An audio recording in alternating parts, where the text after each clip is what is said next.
하나님의 은혜와 평강이 오늘 또 예배 드리는 주의 성도들 위에, 또 가정 위에, 자녀들의 앞날 위에 임하기를 예수 이름으로 축원을 드립니다. 오늘도 연주로 하나님께 영광 돌린 연주, 하나님께 영광이 되고 또 하나님의 이름을 높이는 연주로 쓰임 받고, 또 악한 것들이 떠나가고 어둠의 영들이 물러가고 도망가는 역사가 일어나는 그런 연주로 쓰임 받은 줄로 믿습니다.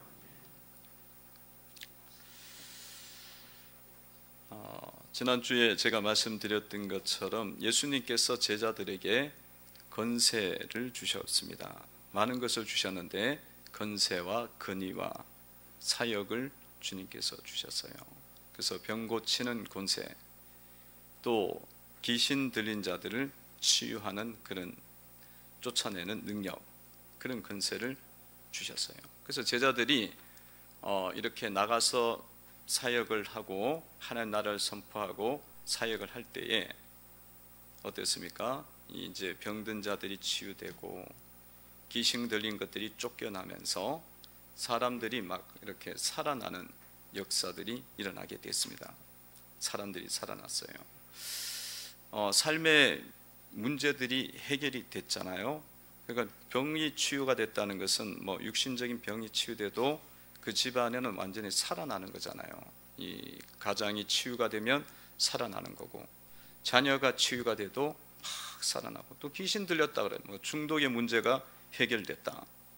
정말 끊지 못하는 어떤 무거운 이 쇠사슬 같은 부분들이 끊겼다. 그러면 그 가정과 그 삶에 많은 회복이 일어나죠. 뭐 직장의 그런 삶이라든가 사업의 문제, 직장의 뭐 어떤 열리는 역사들, 사업에 열리는 역사들, 이게 이제 지금 제자들이 쫙 가면서 주님이 주신 권세로 나가니까 이 역사들이 일어났어요.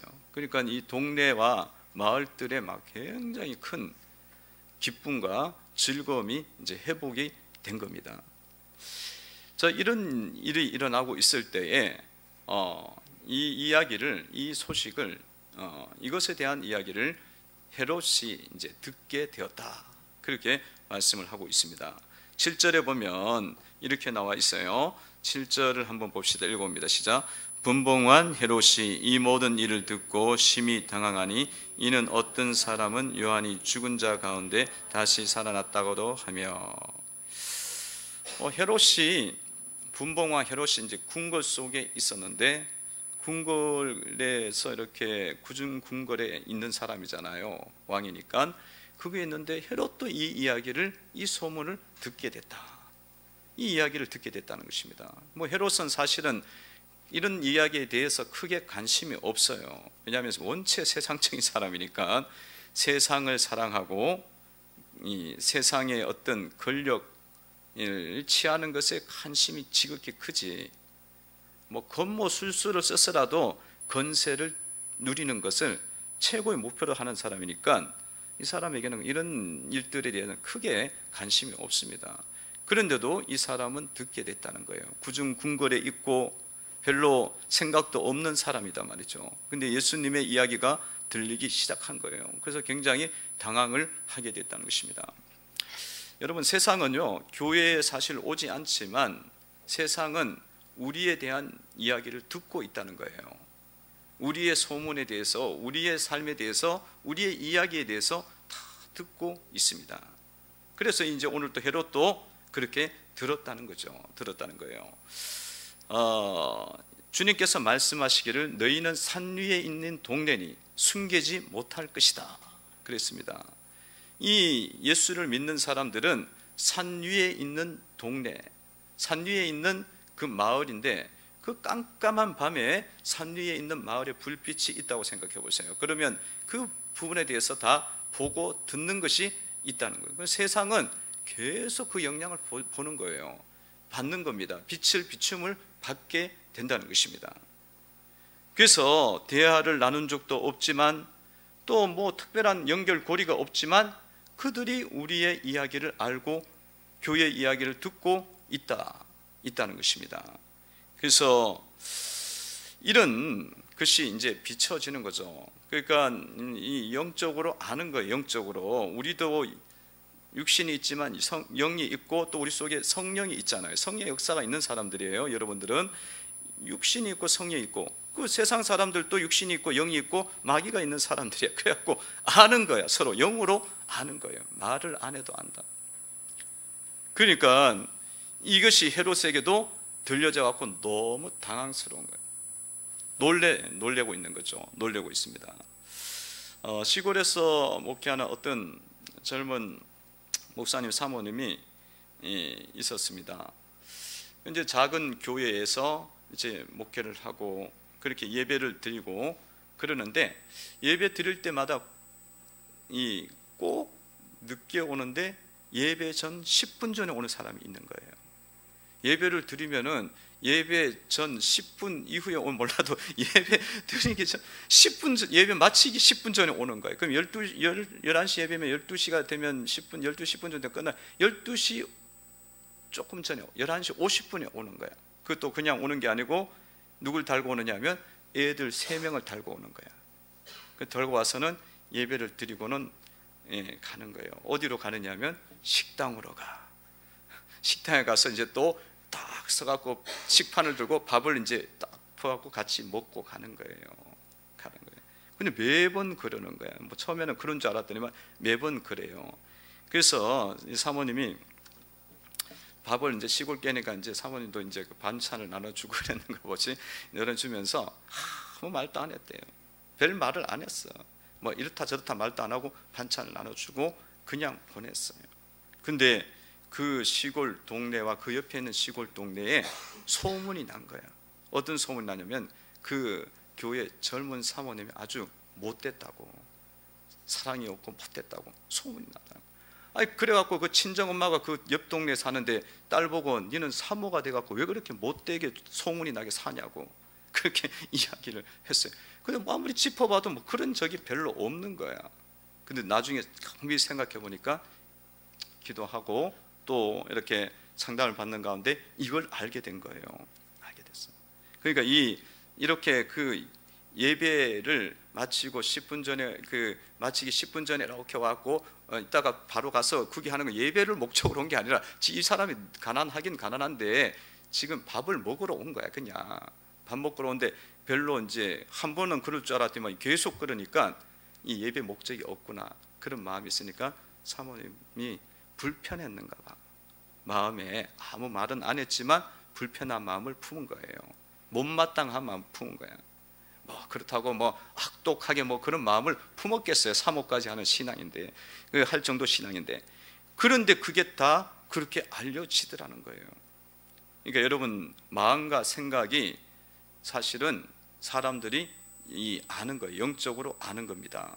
영적으로 아는 거예요. 그래서 성도 여러분들이 여러분들의 마음이요, 우리의 행동도 보여지고 우리의 행실도 전달이 되지만 우리의 마음이 어떻든 좋은 마음인지 나쁜 마음인지 그것이 다 알려지게 된다는 거예요.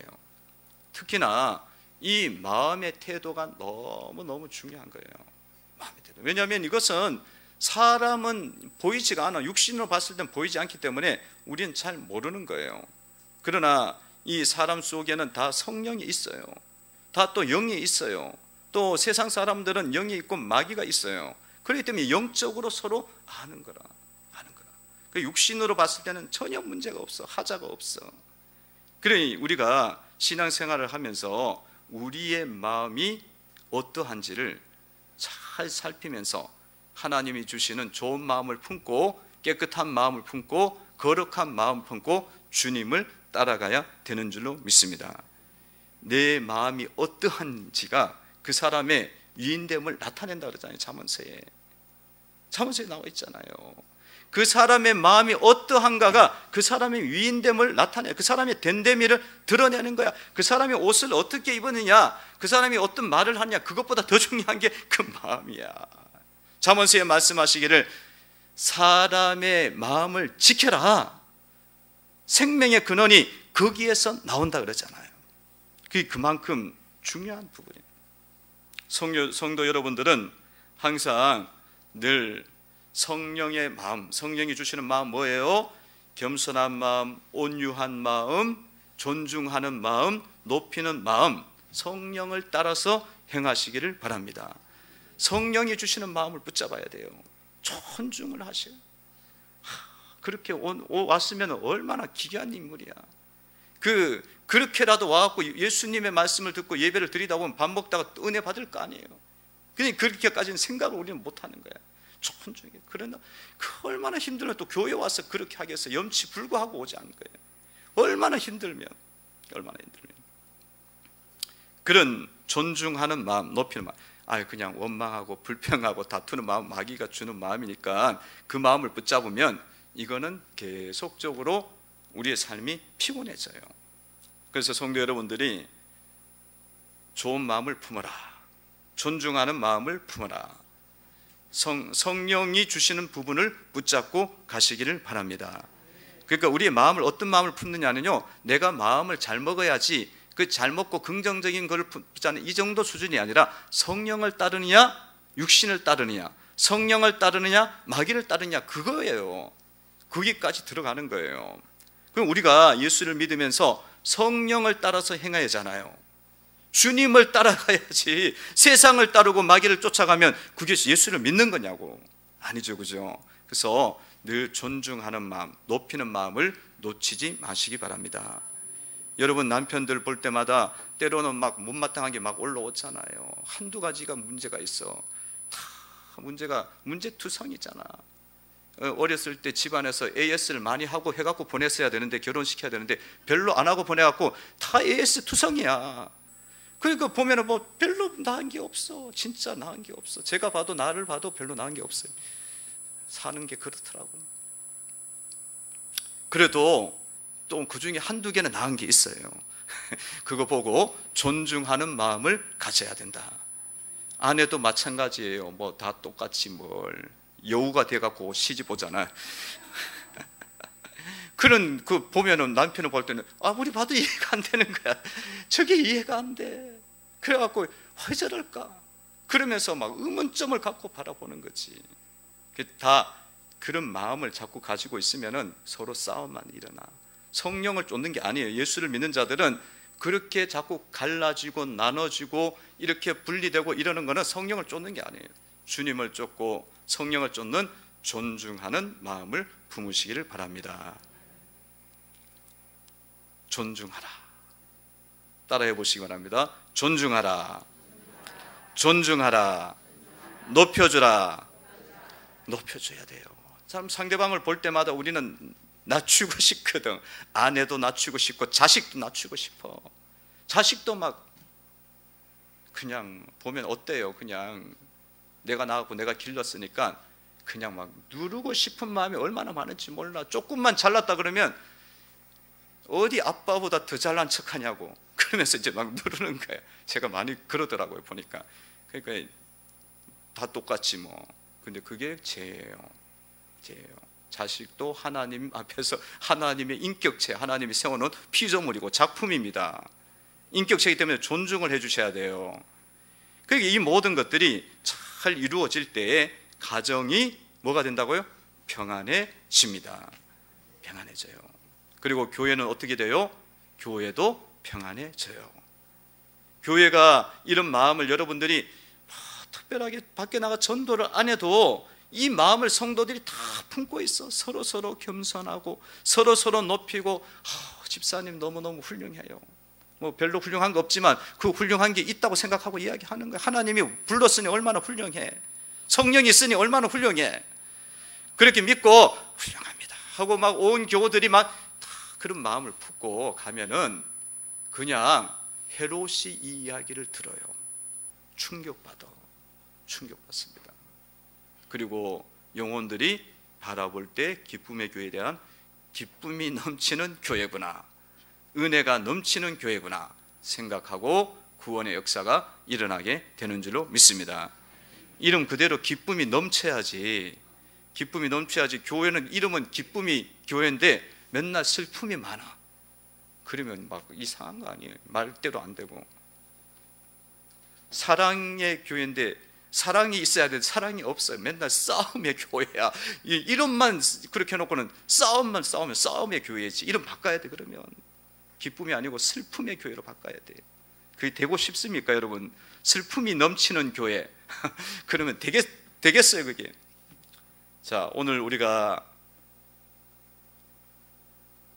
정말 제자들이 나가서 그 한 일이 헤롯에 들렸던 것처럼 우리의 삶의 자세와 태도와 이 모든 것이 불신자들에게, 세상에게 알려진다라는 것입니다. 그래갖고 이 놀래고 있을 때에 참 예수님께 많은 사람들이 몰려오기 시작했어요. 베세다 마을로 갔더니만 또 그곳으로 또 오네요. 11절을 보니까 이렇게 나와 있어요. 읽어봅니다. 시작. 무리가 알고 따라왔거늘 예수께서 그들을 영접하사 하나님 나라의 일을 이야기하시며 병 고칠 자를 고치시더라. 아멘. 자, 예수님께서 이렇게 큰 사역을 이루시고 제자들과 함께 이제 이야기를 나누고 교제를 하고 또 제자들 교육을 하려고 이렇게 하고 했는데 베세다 마을로 갔더니만 또 거기도 사람들이 따라왔는데 무리가 따라왔어요. 큰 무리가 따라왔는데 많이 따라왔어요. 남자만 5,000명 되는 그런 무리가 따라왔어요. 그 상황 속에서 예수님께서 그 무리들을 다 영접하시고 하나님 나라의 일을 이야기하시고 병 고칠 자들을 고치시더라. 주님께서 그들의 질병들을 고쳐주시고 다 맞이하셔서 고쳐주셨습니다. 병 고침을 했다는 것은 이들의 삶의 큰 문제들을 주님이 해결해 주신 거죠. 병이라는 것은 삶의 큰 문제 덩어리잖아요. 그래서 그 병도 고쳐주시고 자녀의 병도 고쳐주시고 귀신도 쫓아내주시고 중독의 문제가 해결됐다는 거잖아요. 중독과 이런 쇠사슬과 같은 얽어매는 삶의 많은 이런 묶어놓는 것들을 주님이 다 풀어주시는 거예요. 그게 병 고치는 거예요. 그게 병 고치는 거, 귀신을 쫓아내는 거예요. 그 역사들 이뤘다는 거예요. 삶의 직장의 문제들, 사업의 여러 가지 묶인 것들, 막힌 것들, 그런 것들을 주님이 해결을 해 주셨어요. 그런데 그 주님께서 그것만 해결을 해 주신 것이 아니라 뭘 하셨느냐면 그 일만 하시는 거예요. 꼭 하나님이 거기에다가 하나님 나라의 일을 말씀을 하셨어요. 그 말씀을 그들에게 전달을 해 주셨습니다. 하나님 말씀, 하나님 나라를 알려주셨어요. 하나님 나라가 있다. 천국이 있다. 영생이 있다. 영원한 생명이 있다. 이 진리를 그들에게 알려주셨어요. 왜냐하면 병 고치면 삶의 문제가 해결됐기 때문에 그냥 삶의 문제는 해결됐어. 질병은 해결됐어. 육신적인 해결됐어. 물질의 문제는 해결됐어. 근데 천국은 못 가요. 천국은 못 가. 천국이 있다고 이야기를 안 했으니까 천국의 말씀을 안 들으면 천국을 못 가는 거야. 그래서 주님이 그런 것들을 하면서 동시에 항상 하나님 나라가 있다. 주님의 나라가 있다. 거룩한 삶이 있다. 생명의 역사가 있다. 그걸 가르쳐 주는 거예요. 그래서 그들이 거룩한 삶을 이 땅에서도 천국 누리면서 의와 평강과 희락을 누리면서 그리고 동시에 그러면 누리면서 삶을 축복 가운데 살아가도록 하신 것입니다. 그래서 성도 여러분들은 우리 주님께서 이렇게 하신 것들을 보면서 생명의 말씀, 이 말씀을 생명의 말씀을 우리가 귀중하게 여겨야 되는 겁니다. 우리가 병을 고침을 받고 귀신이 자녀들이 나가게 되어지고 문제가 해결되어졌는데 말씀을 안 들어요. 하나님 나라를 받아들이질 않아. 천국을 받아들이지 않아. 그러면 어떻게 되냐면 천국 못 가고 우리가 이 땅에 살면서 거룩한 삶을 살 수가 없습니다. 그냥 개가 토하였던 것을 도로 먹었던 삶을 사는 거야. 이게 거룩하지가 않는 거예요. 말씀이 없기 때문에 그냥 세상적으로 또 살아가는 거지. 그러니까 이게 질병이 고쳐져 갖고는 사람들이 막 어디로 뛰어가냐면 또 세상 쾌락으로 쫓아가는 거야. 죽을 병에 걸렸다가도 말씀이 그 속에 없기 때문에 그래요. 그래서 주님 말씀 가르쳐 개가 토하였던 것을 도로 먹는 건 얼마나 수치고 더러운 거예요. 근데 영적으로 보면요, 그렇게 살아가는 거는 그런 삶을 지금 살고 있는 거야. 거룩함이 없잖아요. 주님이 주신 건강과 주님이 주신 물질과 주님이 주신 내 체력과 주님이 주신 내 자녀들이 그냥 세상 사람하고 비교했을 때 별다른 것이 없이 살아가는 거지. 하나님 나라를 뭔지 모르고 진리 가운데 있지 않고 살아간다면서요. 그래서 주님 말씀을 가르치기 때문에 여러분들 속에도 항상 이 말씀을 마음속에 생기고 천국을 여러분 마음속에 새기는 것을 놓치지 마시기를 바랍니다. 그래서 여러분들 날마다 주님의 말씀을 잘 붙잡으셔야 되는데, 여러분들 한 3가지 정도는 해야 돼요. 3단계가 해야 되는데, 먼저는 하나님의 말씀이 강단에서 폭포수처럼 쏟아나게 하여 주옵소서. 기도를 하셔야 돼요. 그 말씀이 자꾸 나와야 돼요. 강단에서 은혜 가운데 자꾸 나오게 되고 영혼들을 살리는 말씀이 생수의 강이 되어져야 된다는 겁니다. 그리고 또한 그 말씀이 나에게 들려져야 된다는 겁니다. 그러니까 하나님 말씀을 내가 받아들일 수가 있어야 돼요. 내가 받아들여야 돼요. 주님의 말씀이 나에게 은혜가 되고 나에게 도전이 되고 나에게 그렇게 거룩함을 이야기하고 그렇게 돼야 돼요. 그 말씀을 들으면서도 그것이 안 되면은 우리의 삶은요, 자꾸 다람쥐 쳇바퀴 돌듯이 실패를 계속 연속하게 돼 있어요. 실수를 계속 연속해.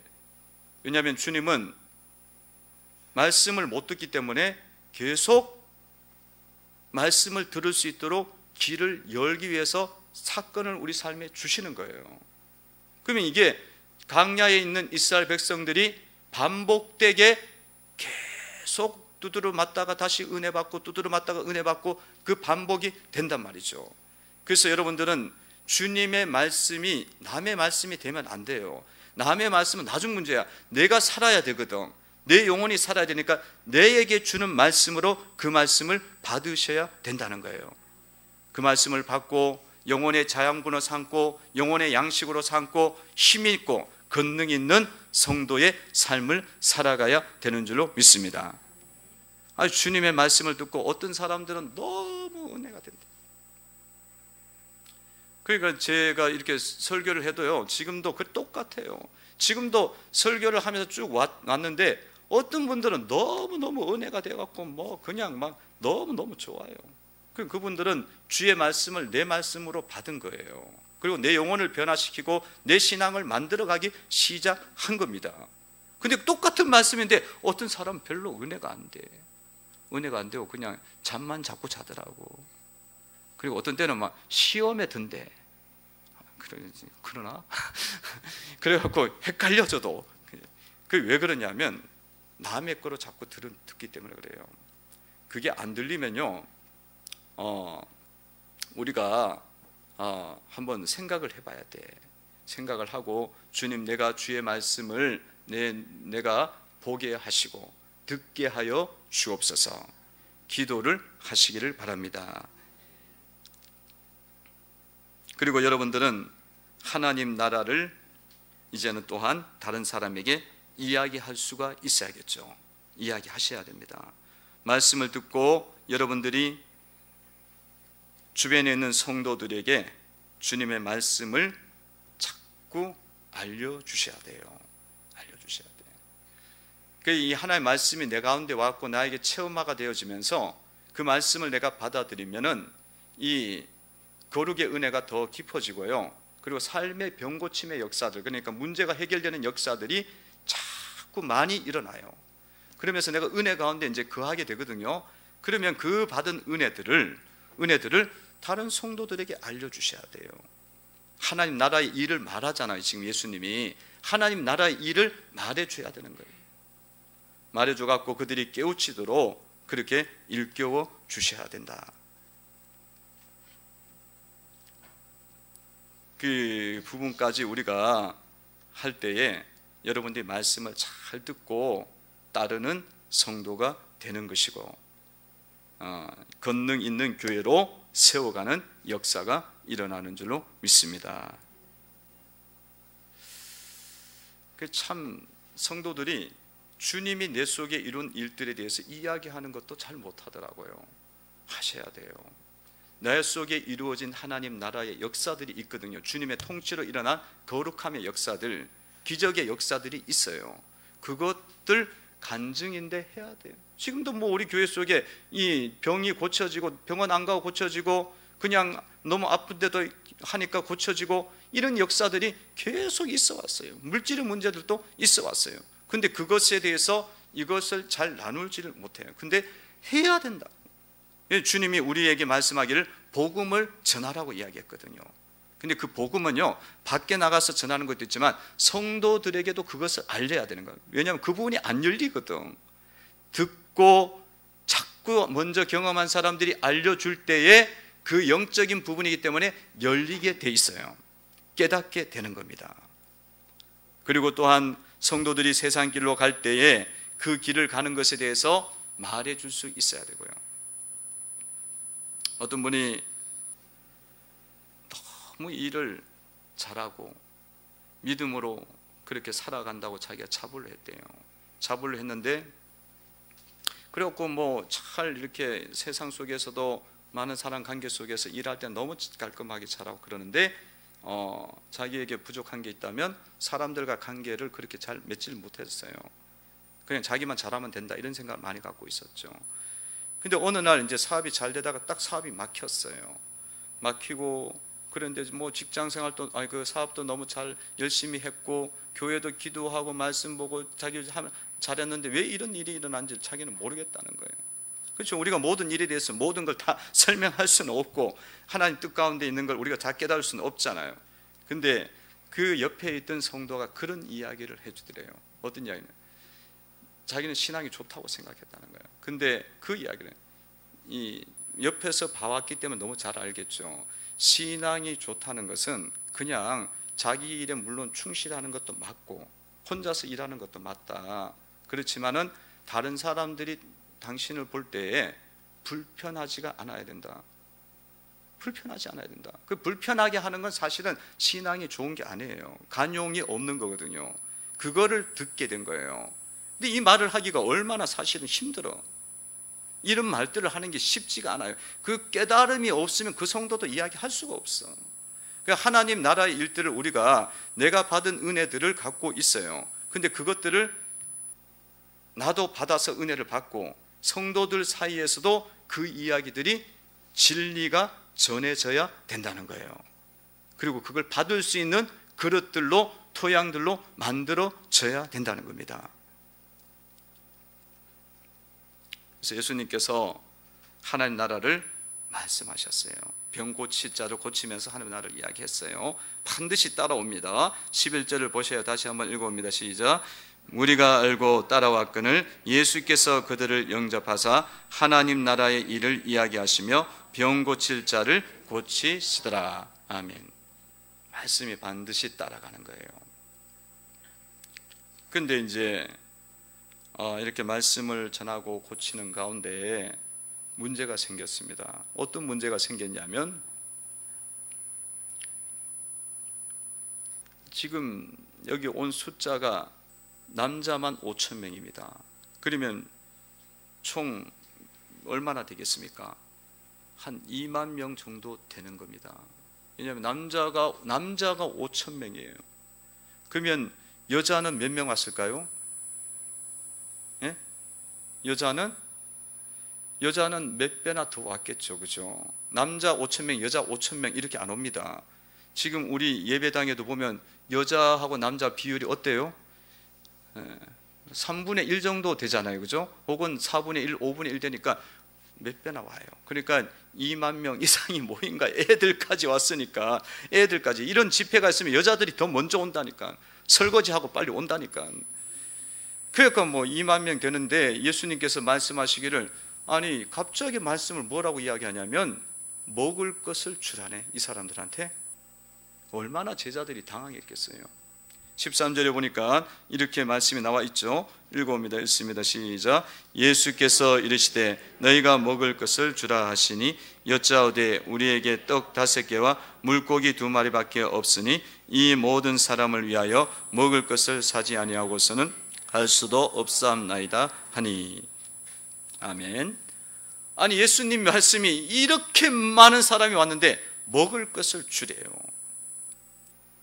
그 제자들 입장에서는 좀 당황스럽기도 하고 화가 날 것 같기도 해요. 왜냐하면 이 집회가 계획된 집회입니까? 이 집회가 계획된 수련회가 아니에요. 1인당 이 수련회에 참석하면 5만 원씩 다 걷어야 돼. 그래갖고 5만 원씩 이렇게 해갖고 가룟 유다가 앞에 갖고 장부 써갖고 책상 갖다 놓고 받았느냐? 그것도 아니고 그냥 몰려온 거야. 떼거지로. 아무 계획도 없었던 거야. 그런데 뭐 어떻게 식사가 준비가 돼 있겠어요? 돈이 있어도 준비가 안 되지. 그러니까 다른 복음서에서는 200데나리온 정도가 있어야 이 문제는 해결됩니다 하는데 돈은 뭐가 있어? 돈이 거의 없지. 거의 빈털터리에 불과한데 안 된다는 이야기죠. 그러니까 얼마나 답답했겠어요. 그런데 주님께서는 이런 말씀을 왜 하셨을까? 왜 하셨을까요? 너희가 먹을 것을 주라. 제자들을 지금 애먹이는 거지요. 곤란하게 만드는 거죠. 그럼 왜 그렇게 했겠습니까?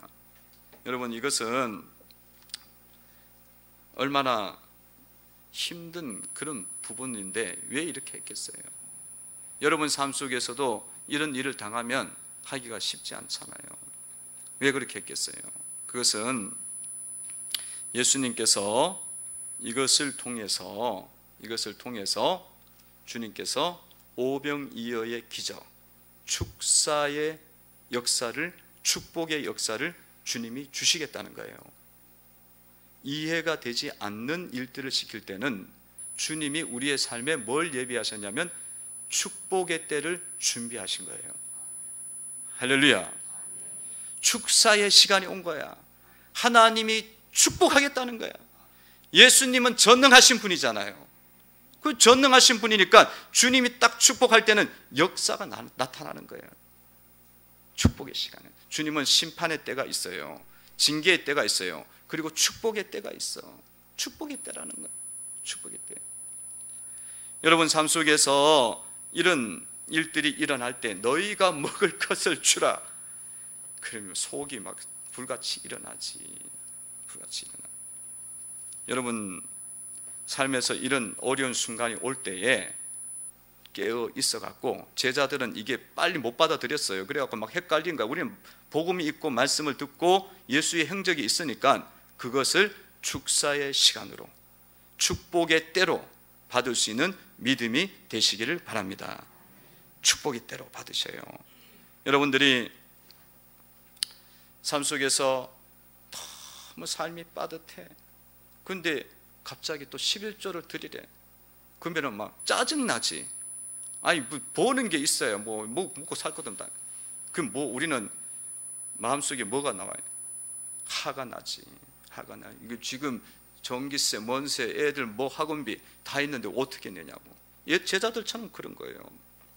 그런. 또 특히나 또 정기 헌금은 그냥 괜찮아. 또 특별 헌금을 하래. 그러면 우리는 뭐라 그래? 특별 헌금은 또 특별하게 또 많이 해야 되는 거야. 그러면 짜증이 나는 거지. 그렇죠. 못 받아들이고. 특별하게 또 많이 하라고 짜증나. 받아들이기 힘들고. 이런 때에 우리는 잘 못 받아들이죠. 근데 여러분들 이것을 좀 깊게 보셔야 된다는 거예요. 그 보시고 주님이 우리를 축복하시겠다. 그렇게 믿음의 눈으로 바라보시기를 바랍니다. 여러분들이 코로나 가운데도 예배를 잘 드렸어요. 코로나가 처음에 왔을 때는 이 병이 뭔지를 모르는 거야. 이 장티푸스가 아니 이 바이러스가 이게 도대체 뭔지를 모르고 걸리면 죽냐 뭐 어떠냐 뭐 어떤 상황인지 모르니까 예배 드리러 오는 게 너무 부담스럽고, 그리고 세상은 예배를 드리지 말라고 그 모여갖고 왜 자꾸 번지게 하냐고 그러니까 또 세상의 압박이 있고 뭐 지병무령. 그런데도 딱 우리가 시험을 이기고 예배를 드리라. 이해가 안 되지만 예배를 드리는 거죠. 예배를 드렸었기 때문에 하나님께서 여러분들의 믿음을 인정하시고 하나님께서 오병이어의 역사들을 여러분 삶에 부어 주시리라 믿습니다. 이게 이런 거예요.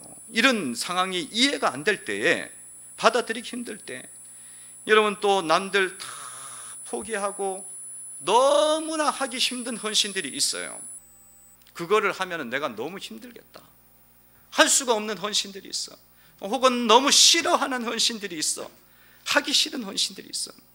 그럼 네가 하라. 네가 먹을 것을 주고 네가 그 일을 감당하고 네가 하라고 주님이 내 마음속에 감동을 주시면은 그걸 뭘로 보셔야 되냐면, 주님 왜 나한테 그 감동을 주시냐고, 나한테 왜 그 문제를 나에게 주시냐고 하지 마시고, 200데나리온이 부족합니다라고 이야기하지 말고, 주님 축사의 때가 왔는가 보군요, 믿으시기 바랍니다. 받아들이고 가시면 오병이어의 기적이 일어나게 됩니다. 섬기는데도, 영혼들을 섬기는데 감사도 없고 그냥 더 뻔뻔해, 막 조롱하는 것 같아. 그렇잖아요. 아까 저도 그 나왔지만 애들 막 3명을 데리고 와, 이 시골교회 재정도 없는데 막, 그러니까 사모님이 또 그게 걱정이 됐겠지. 그걸 보는 관점인 거예요. 보는 방향이 다른 거죠. 육적으로만 보니까 보이지가 않는 거예요. 주님이 보이지. 주님이 그렇게 하실 때는요, 그런 일들을 주실 때는 그 교회에 은혜를 주시려고 하는 거예요. 할렐루야. 은총을 주시는 때야.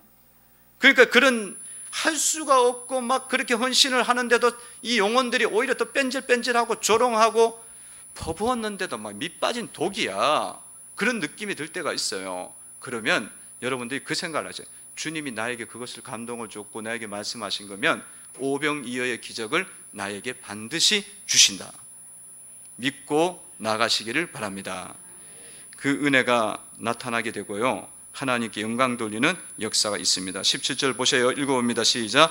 먹고 다 배불렀더라. 그 남은 조각을 12바구니에 거두니라. 아멘. 보세요. 먹고 다 배불러요. 부족함이 없다는 거예요. 부족함이 없어요. 오병이어 갖고는, 애 도시락 갖고는 뭘 하겠어요. 그냥 자기도 못 먹고 한 명도 못 먹, 제대로 못 먹지. 그런데 주님 앞에 쓰임을 받게 되니까 다 배불리 먹고 넘치는 은혜가 왔고 12바구니가 또 거두어지는 역사가 일어나게 된 것입니다. 성도 여러분들, 오늘 우리가 말씀을 붙잡고 여러분들 삶 속에 이런 오병이어의 기적이 말씀 붙잡고 나아갈 때 일어나기를 주의 이름으로 축원을 드립니다. 기도드리겠습니다. 하나님 감사합니다. 말씀